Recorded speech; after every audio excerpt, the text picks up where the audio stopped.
মুডিটা computer পক্ষ থেকে আপনাকে স্বাগতম। আজকে আমি 5টি গুরুত্বপূর্ণ কিবোর্ডের শর্টকাট নিয়ে আলোচনা করতে যাচ্ছি। প্রথম স্টেপ হচ্ছে নিউ ফোল্ডার কিভাবে ওপেন করবে। নিউ ফোল্ডার আমরা কিভাবে ওপেন করব সেটা কিবোর্ডের শর্টকাট মাধ্যমে আলোচনা করতে গেলে আমরা একটা ফোল্ডার ওপেন করলাম। দেখেন এখানে নিউ ফোল্ডার কিভাবে ওপেন করা যায় সেটা দেখার জন্য কন্ট্রোল শিফট চেপে এন যদি চাপ দেন তাহলে নিউ ফোল্ডার ওপেন হবে। এই যে দেখতে পাচ্ছেন নিউ ফোল্ডার ওপেন হয়ে গেছে। এখানে নাম লিখে নিউ ফোল্ডার ওপেন করতে পারবেন। দ্বিতীয় টিপস হচ্ছে মাই কম্পিউটার বা ডিসপিসে কীভাবে ওপেন করবে সেটা কিবোর্ডের সাহায্যে উইন্ডোজ চেপে যখন আমরা চাপ দেব যেটা আমরা সহজে ডিসপিসি বা মাই কম্পিউটার ওপেন করতে পারবো, তাই না? এই যে উইন্ডোজ চাপতে হবে। ওকে, থ্যাংক ইউ। 3 নম্বর টিপস হচ্ছে যেটা আলোচনা করতে যাব, এই পুরোটা আমার একটা ডেস্কটপ ওপেন আছে।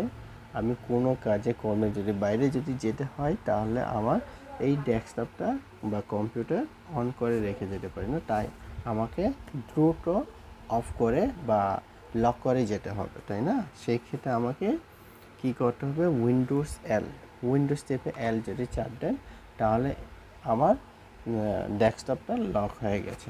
যেমন আমি অন করতে চাই, পাসওয়ার্ড দিয়ে অন করতে পারবো। চতুর্থ টিপস হচ্ছে আজকে সারাদিনে কাজ করে বা কতটা কপি করেছেন সেটা আমরা দেখার জন্য উইন্ডোজ ভি চাপতে হবে। উইন্ডোজ ভি চাপলে দেখেন সারাদিনে আজকে কাজে কর্মে কতটা কপি পেস্ট করেছেন বা কপি করেছেন সেটা এখানে শো দেখতে পাবেন।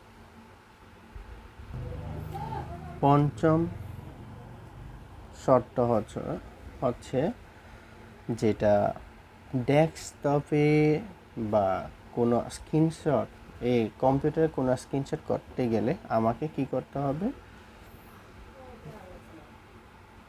কিবোর্ড থেকে উইন্ডোজ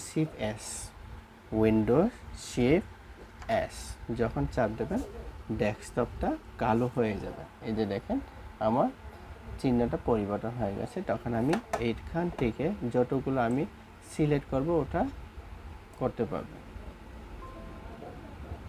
যদি সেভ করতে চান তাহলে এটা সেভ করে নিতে পারবেন। ওকে, থ্যাংক ইউ। এই 5টা গুরুত্বপূর্ণ কিবোর্ডের শর্টকাট মাধ্যমে আমরা অনেক কিছু জানতে পারি।